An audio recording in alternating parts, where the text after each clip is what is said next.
Bom, vamos agora para o último conteúdo da nossa disciplina, está encerrando. A gente vai falar sobre arbitragem.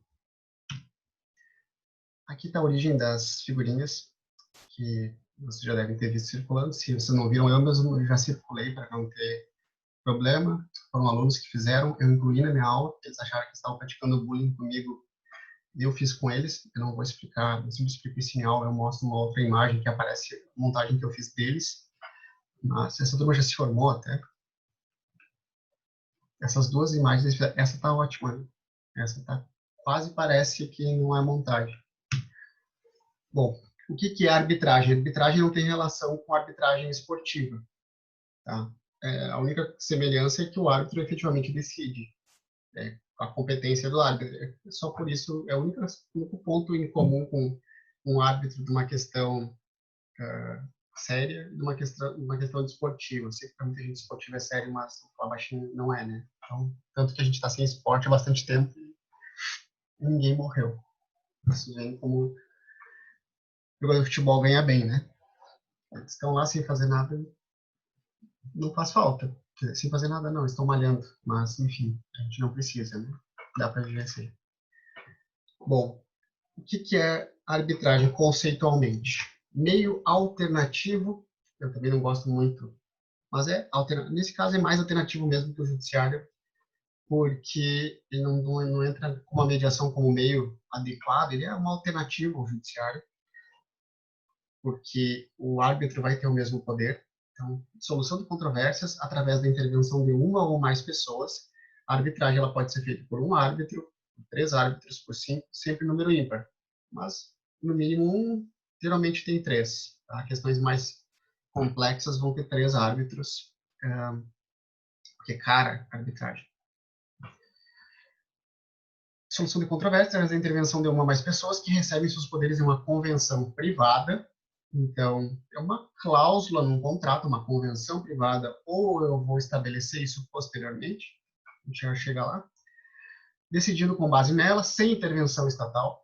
Quando eu digo sem intervenção estatal, eu estou falando no sentido de que o árbitro não é alguém vinculado ao Estado, um particular que decide. Não significa que eu não possa me valer da força do império, da força do Estado em alguns momentos, principalmente quando eu preciso de algumas medidas que um ente privado não tem competência para fazer. Se eu quero ouvir uma testemunha, por exemplo, que está se negando a ser ouvida, como é que eu faço?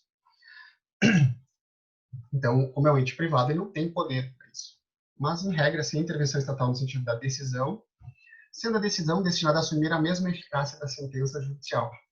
Ela é um título executivo judicial, está lá no CPC. Sentença arbitral é um dos títulos executivos judiciais. A principal diferença é que é recorrível. Se tem uma sentença, a gente pode recorrer, pode apelar. A sentença arbitral não existe apelação para ela. Primeira coisa que hoje em dia já não existe mais essa discussão, mas logo que a lei surgiu, na década de 90, se discutiu, 96, 97, mas essa lei, ela não fere lá o artigo 5º, inciso 35, porque eu estou obrigando alguém, por meio de uma cláusula contratual, eu estou negando acesso ao judiciário. E é o princípio da inafastabilidade da jurisdição. Eu não estou ferindo ele? Bom, está bem claro lá. A lei não excluirá da apreciação do poder judiciário lesão ou ameaça de delito. Então, eu não poderia criar uma lei que exclui a apreciação pelo poder judiciário. O CPC, o novo CPC, que já não é tão novo, ele diz que não se excluirá da apreciação jurisdicional ameaça ou lesão ao direito. Tá? Mais ou menos copiando. E ele coloca lá no parágrafo 1º, que é permitida a arbitragem na forma da lei. Por que tem essa regra no CPC? É para que não restem dúvidas, se ainda existe dúvida para alguém, que a arbitragem ela é obrigatória, que ela não fere o direito do livre acesso e o princípio da inafastabilidade, porque ela é uma forma de jurisdição privada. Existe uma discussão sobre a utilização desse termo de forma de jurisdição. Vocês vão ver que, eventualmente, juízes, quando falam sobre arbitragem, eles condenam a utilização dessa forma, porque jurisdição seria única e exclusivamente estatal, o resto é outra coisa. O nome que se dá não importa, o que importa é que ela não afasta não existe problema nenhum com o artigo 5º. Isso já foi amplamente definido, amplamente discutido, e desde 2000 isso já está pacificado. Então, desde 2000, vem sendo utilizada a lei de arbitragem com uma certa segurança jurídica. Então, ninguém questiona mais se vale ou não vale, se a cláusula arbitral pode ser ignorada ou não pode. Tá? Ela não pode ser ignorada.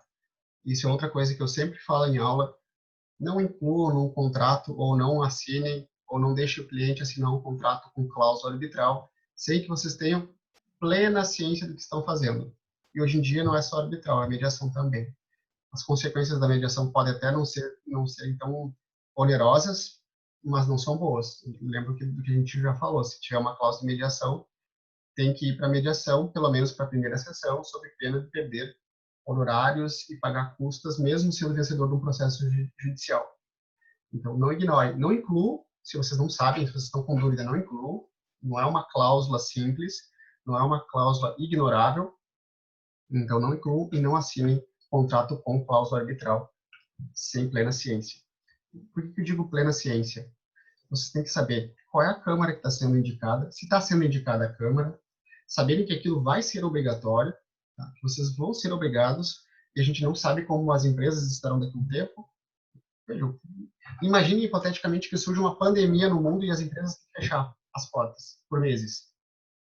Ninguém imagina isso numa situação de normalidade, de crescimento, de expansão. Só que as coisas são incontroláveis. Então, não coloque uma cláusula arbitral para o cliente de vocês porque vocês acharam moderno, porque acharam diferente, porque para demonstrar para o cliente que vocês fizeram alguma coisa naquele contratinho padrão que vocês pegaram na internet. Todo mundo faz isso, tá? Não é um problema, porque as ideias não surgem do nada. Pode pegar um contrato da internet, de preferência pega 10 contratos e olha quais estão os melhores, copia uma cláusula ou outra, copia um modelo. Isso ninguém começa elaborando seus contratos do zero como se fosse feio copiar alguma coisa. Não é feio utilizar o conhecimento que veio antes. Se você tiver uma cláusula arbitral, pense assim, por que está aquela cláusula arbitral ali? E se aplica para vocês. E por que eu disse qual é a câmara? Porque tem câmaras de arbitragem e câmaras de arbitragem. Tem câmaras ótimas, mas que são caríssimas. E aí pode ser que para discutir o direito do cliente de vocês se torne inviável. Se eu tenho uma câmara que o custo inicial para ajuizar uma ação é de R$100.000 ou dólares, que é pior ainda, isso pode se tornar inviável para discutir um contrato de uma propriedade de um apartamento, por exemplo. Um contrato com uma construtora.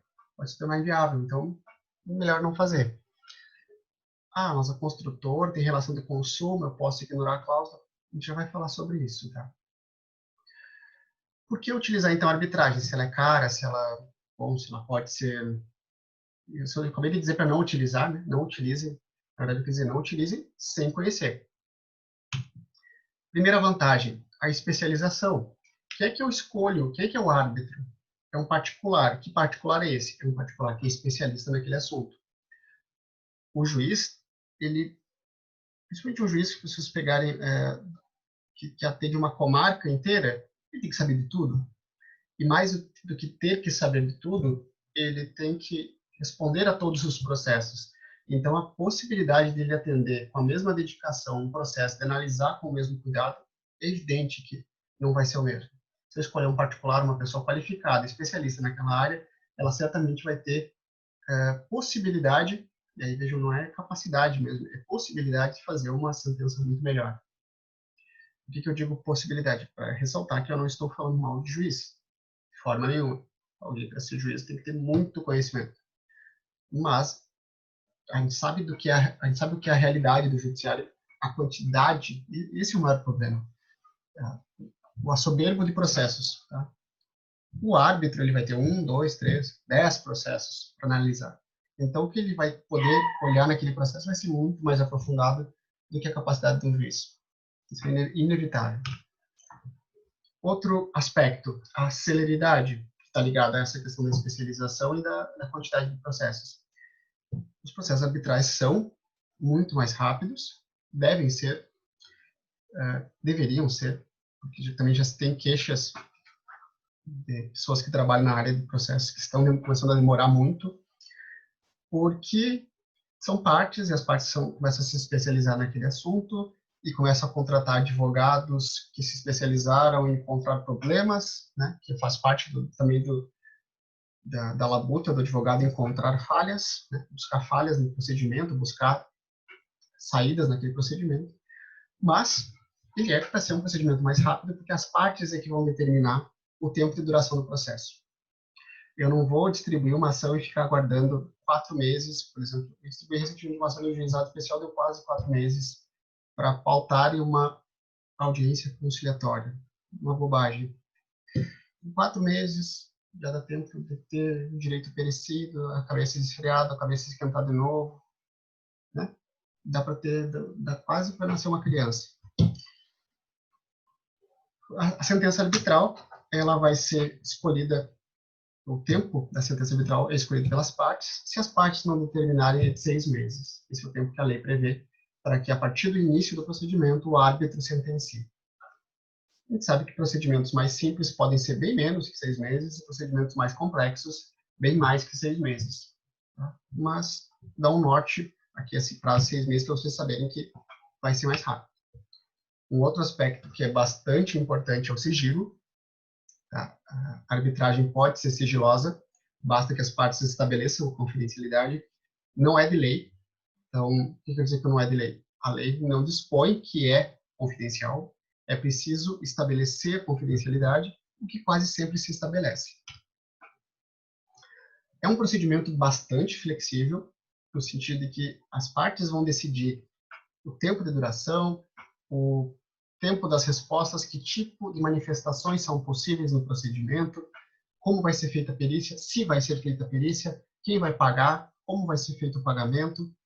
Eu já vi árbitros falando em palestras sobre essa questão das perícias, que no primeiro momento que as partes sentaram lá para assinar o compromisso arbitral, eles verificaram que ia ter uma perícia, era claro que ia ter uma perícia. Naquele mesmo instante, o árbitro pegou o celular, ligou, colocou no viva voz, e disse: olha, fulano, eu estou aqui com as partes, quanto tu cobra para fazer essa perícia aqui?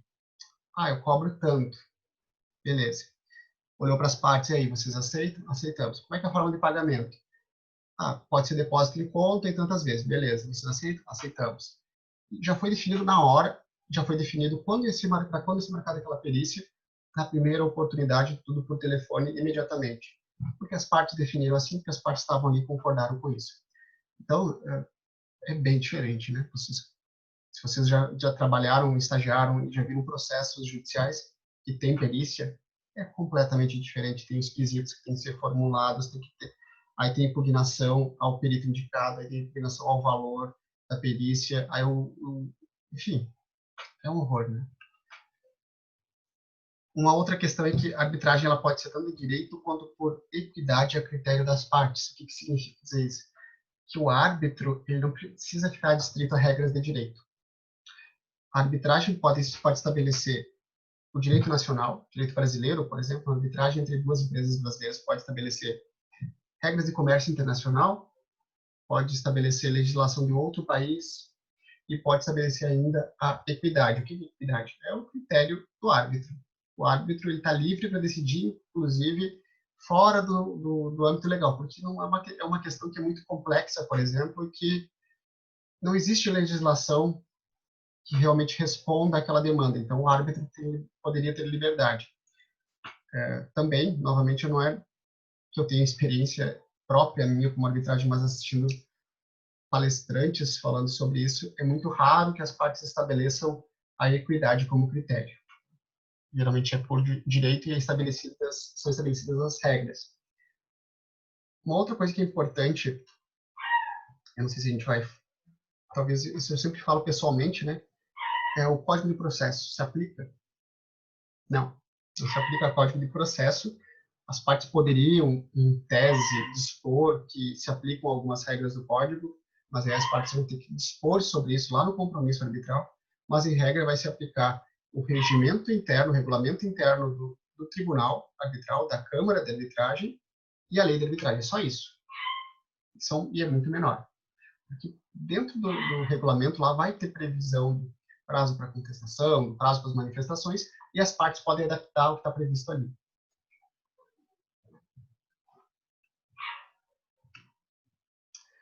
O que é que pode utilizar arbitragem?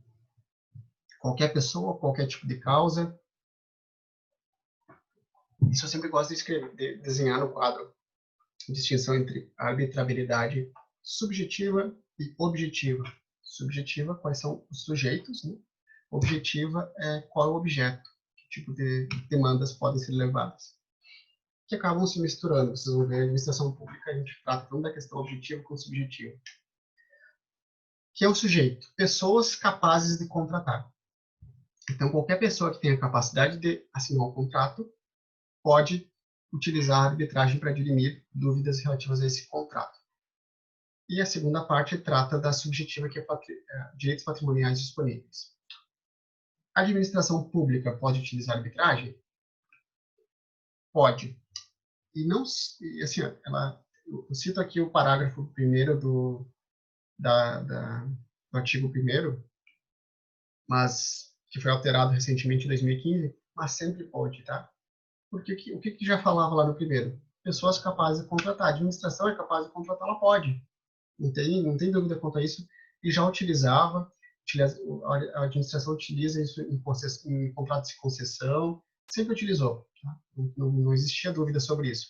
Mas para dirimir para esclarecer qualquer dúvida sobre isso, foi incluído agora na reforma da lei de arbitragem que ocorreu em 2015. Foi uma lei que alterou bastante coisa. O que muda na lei, que deixa claro, mas também já era assim antes?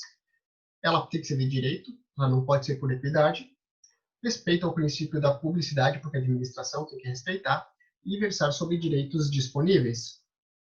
O Estado não pode dispor sobre qualquer coisa em arbitragem. Eu não posso dispor, por exemplo, sobre questões de cidadania em arbitragem. Eu não posso dispor sobre questões que envolvam até proteção ambiental, por exemplo, poderia dependendo do que for. Mas, em regra, não pode. A proteção ambiental. Mas, claro, direitos patrimoniais disponíveis, dinheiro, né? Dinheiro, patrimônio, questões tributárias. Vai ser feita, isso eu também vi num seminário sobre arbitragem, vai ser feita e está sendo feita pela Selma Lenes, ela e uma equipe, né? Selma Lenes é uma arbitralista bem famosa, um projeto de lei de arbitragem tributária. Então, vai ter uma lei específica para a arbitragem tributária no Brasil. Aqui eu trouxe só um outro exemplo também, de uma alteração. Esse aqui era um projeto para alterar o decreto 3365, que é o decreto que trata da desapropriação. Ele dizia que a arbitragem poderia ser utilizada para desapropriação e que o Estado pagaria por essa arbitragem, que era razoavelmente interessante. Tá? A forma como era previsto nesse projeto era bastante interessante.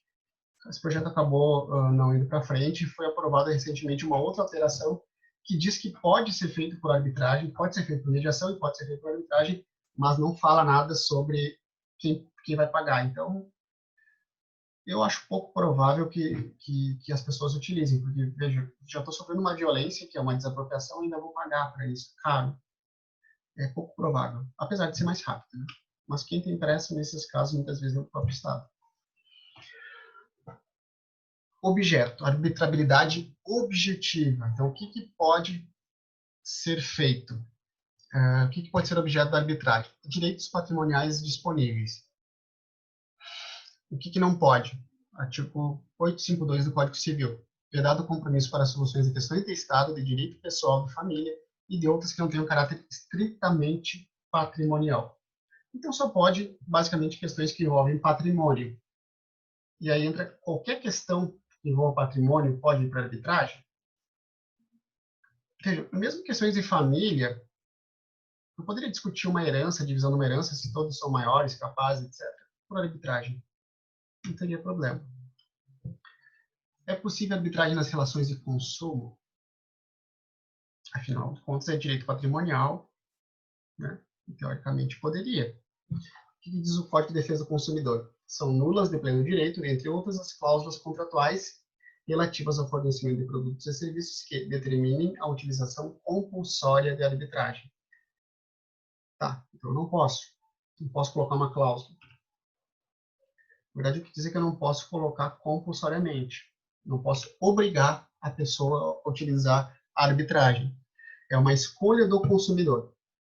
Então, eu posso incluir uma cláusula arbitral enquanto empresa, incluo uma cláusula arbitral nas relações de consumo, só que a prerrogativa de se valer dessa cláusula ela é do consumidor. O que o consumidor pode fazer? Ele pode ir para a arbitragem se tem essa cláusula, ou ele pode aceitar a arbitragem se a empresa ajuizar uma ação numa câmara arbitral. Agora, se ele entender que para ele não é vantajoso, ele pode ignorar essa cláusula e ir para o judiciário. Tinha previsão disso, dessa alteração, uma alteração nesse sentido no projeto de lei que alterou agora a Lei 13.129, que alterou a lei de arbitragem, mas não foi incluído, porque se entendeu que poderia gerar mais confusão, basicamente, essas são as razões de veto. E nas relações trabalhistas, é possível? Bom, relações coletivas, sempre pode também. Artigo 114 da Constituição. Frustrada a negociação coletiva, as partes poderão eleger árbitros. Por que nas relações coletivas sempre pode? Porque numa relação coletiva, nós temos duas partes com igualdade. Né? Não temos uma parte que é vulnerável e outra que não é vulnerável. Nós temos dois sindicatos, dos empregados e dos empregadores. Esses sindicatos podem, para discutir, existe um dissídio, lá, dissídio coletivo, e as partes querem discutir alguma questão que envolva toda a classe, eles podem escolher a arbitragem para resolver. Inclusive, está nas competências dos procuradores de trabalho, ou seja, da MP, trabalho, que os procuradores podem ser árbitros, caso, evidentemente, os sindicatos assim escolham. Quanto aos dissídios individuais, ou seja, uma relação de trabalho, a relação de trabalho com o meu empregador, eu com o meu empregador, eu com o SESUS, poderia? Bom, existiam duas linhas, uma entendia que não podia, outra minoritária entendia que podia, mas recentemente foi alterada a CLT, vocês lembram da reforma trabalhista, e foi incluída a previsão de arbitragem trabalhista. O que diz na CLT? Nos contratos individuais de trabalho, cuja remuneração seja superior a 2 vezes o limite máximo estabelecido pela Previdência, poderá ser pactuada a cláusula compromissória de arbitragem, desde que por iniciativa do empregado ou mediante sua concordância expressa nos termos previstos na Lei 9307 de 1996. Então, o sujeito tem um salário no mínimo de 11 mil reais, que é 2 vezes o teto da Previdência.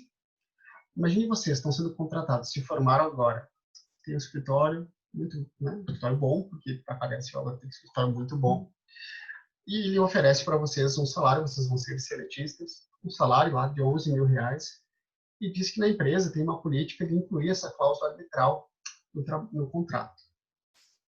Vocês acham que, neste momento, na assinatura do contrato, vocês podem negociar com o empregador e dizer que vocês não querem colocar essa cláusula? O que isso parece? Bom, parece assim, como se eu estivesse casando com alguém colocando uma cláusula de que eu posso sair daquele, já prevendo a separação depois. É meio estranho, né, discutir isso com o teu empregador. Como é que vai ser se por acaso quiser ajuizar uma ação contra ele? Ninguém quer falar sobre isso no início. Por isso que tem muitas críticas na forma como foi redigida esse artigo. Porque o que se entende que deveria ser como é a jurisprudência lá das relações de consumo, no final do contrato. No final do contrato, se o empregado quiser, ele pode ratificar aquela cláusula e ir para a arbitragem trabalhista. Se ele não quiser ir para a Justiça do Trabalho, é uma prerrogativa do empregado. É o que eu entendo e é o que grande parte das pessoas que têm escrito sobre esse assunto entendem, que ela não poderia ser vinculativa naquele momento. Não é o momento em que o empregado está fortificado para poder discutir de igual para igual com o empregador. Não que exista algum, né, mas no final da relação ele não tem mais problema, ele não tem mais vínculo. Então ele poderia se impor, né, dizer que não quer utilizar aquela cláusula. E aqui entra uma distinção entre o que é uma convenção de arbitragem, como é que eu estabeleço a arbitragem, e que ela pode ser tanto numa cláusula contratual como pode ser depois, ou seja, eu posso colocar isso tanto num contrato imediatamente, eu vou fazer um contrato prevendo que eventualmente pode surgir algum litígio, eu incluo uma cláusula arbitral, e eu posso estabelecer isso por compromisso arbitral. O compromisso arbitral ele pode também ser uma consequência lá da cláusula, mas como ele pode ser independente. Digamos que eu cause um acidente de trânsito com uma pessoa e estabeleço um compromisso com ela. Ele é como se fosse um contrato agora escolhendo a arbitragem. Então, após o litígio instaurado, as partes vão decidir submeter a arbitragem e vão dizer como essa arbitragem vai se dar. Sobre a cláusula compromissória, como é que ela é redigida? Eu posso ter tanto uma cláusula vazia quanto uma cláusula cheia. O que é uma cláusula vazia? Em caso de litígio, as partes o submeterão à arbitragem. Imagine que vocês pegam um contrato, tá? Estou analisando um contrato de um cliente de vocês e tem essa cláusula. O que vocês fazem? Ignoram? Vão para a arbitragem? Aonde? Vejam, é uma cláusula que é válida, então vocês não podem ignorar essa cláusula, só que ela não é eficaz, ela não produz efeitos imediatamente. Por quê? Porque ela não diz aonde vai ser feito, com quem vai ser feito, se vão ter 10 árbitros, se vai ter um árbitro. E a gente tem também uma cláusula cheia, que é o ideal para a maior parte dos casos. Qualquer controvérsia decorrente da interpretação ela será resolvida por arbitragem, sob a administração da Câmara tal e de acordo com o seu regulamento. Isso é o ideal, eu indicar uma Câmara e indicar o que vai ser aplicado, o regulamento daquela Câmara.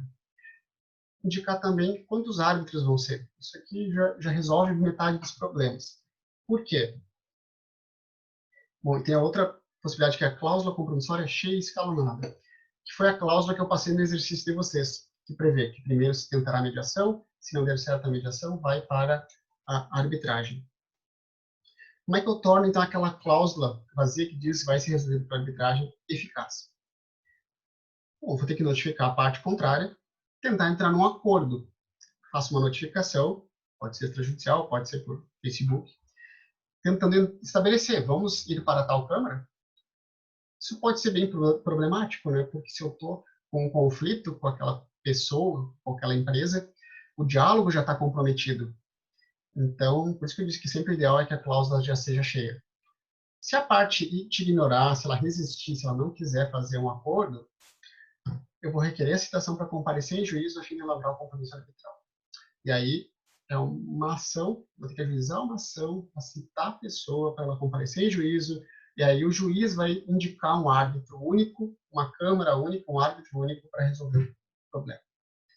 É uma droga, né? Acaba perdendo metade da celeridade que deveria ter o procedimento. Tá. E o que acontece se a parte tem alguma urgência? Eu preciso da concessão de uma medida cautelar. O que eu faço? Quem é que tem que analisar esse meu pedido?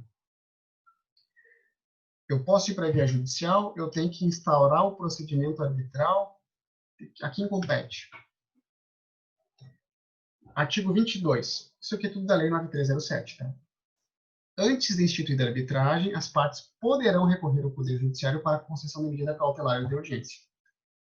Cessa a eficácia da medida cautelar de urgência se a parte interessada não requerer a instituição da arbitragem no prazo de 30 dias. Então, o que a parte tem que fazer?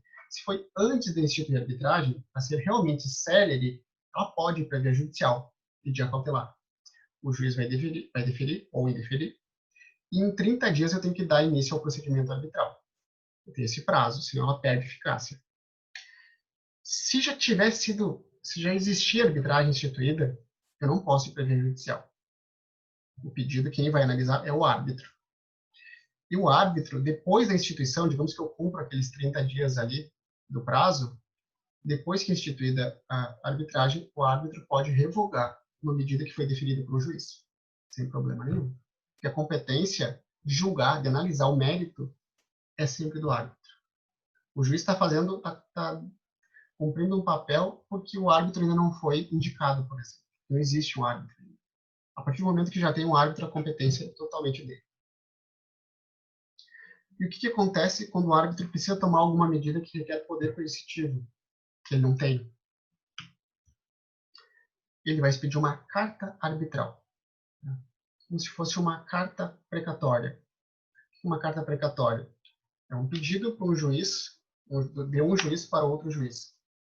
Eu estou numa comarca, na comarca de Florianópolis, eu preciso ouvir uma testemunha em Joinville, vou expedir uma carta precatória para Joinville para que o juiz cumpra aquela carta. Nesse cumprimento, ele não vai analisar o mérito, ele vai cumprir. Vai cumprir ou não cumprir. Ele vai devolver essa carta depois, cumprida ou sem cumprimento. E se extingue ali aquele procedimento, é um procedimento célere, tá? Uma carta precatória é uma cópia do processo, com algumas as partes principais do processo, tem alguns requisitos, geralmente na própria carta já vem escrito o que é para juntar. Hoje, com o processo eletrônico, ficou muito mais fácil, isso não precisa juntar necessariamente as coisas, mas antes já tirar cópia do processo.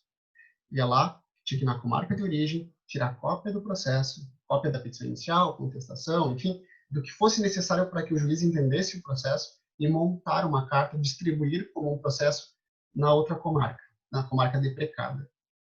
A carta arbitral é a mesma coisa. O árbitro, pense, é um processo sigiloso, o árbitro vai ter que montar essa carta, quer dizer, o advogado da parte que pediu vai montar essa carta e enviar para um juiz cumprir. Por isso que eu falei da carta precatória, os requisitos são os mesmos, tá? Aqui tem um exemplo da carta arbitral. Não, perdão. O judiciário não analisa, tá? Isso que eu já tinha falado, que ele pode devolver sem cumprimento. Quando é que o árbitro, quando é que o juiz vai deixar de cumprir uma carta precatória? Ou uma carta arbitral, perdão? Quando ela não tiver com os requisitos legais, não observar os requisitos formais, ou faltar competência ao juiz a distribuir na comarca errada, por exemplo, ou se o juiz entender que ele não tem muita certeza da autenticidade daquela carta, porque, veja, é uma carta vinda de um particular. Mas se ele entende que aquela carta arbitral é legítima, ele, mesmo vindo de um particular, ele é obrigado a cumprir. Tá? Salvo, evidentemente, se for uma coisa que não tem competência, que nenhum juiz tem competência. Está na carta arbitral lá mandando entregar uma criança. Não pode, né? Fugir da normalidade. Porque às vezes me fazem esse tipo de pergunta em aula. Ele tem que, eu sempre digo, o juiz não analisa, ele cumpre. Beleza? Mas e se o árbitro fizer? O árbitro não faz, tá? O árbitro não é um retardado. Ele não é doente, ele não... A pessoa que foi escolhida como árbitro é uma pessoa extremamente qualificada. Sabe muito bem o que está fazendo, não vai fazer uma coisa absurda. Tá, mas e se fizer? E se fizer, é evidente que o juiz não vai cumprir. Tá? Que foge da competência. Aqui está um exemplo de uma carta arbitral. Deixa eu só ver em que slide a gente está. Tá. Esse aqui a gente continua na próxima aula. Acho que aqui tem bastante conteúdo para a gente discutir, certo? Vamos lá.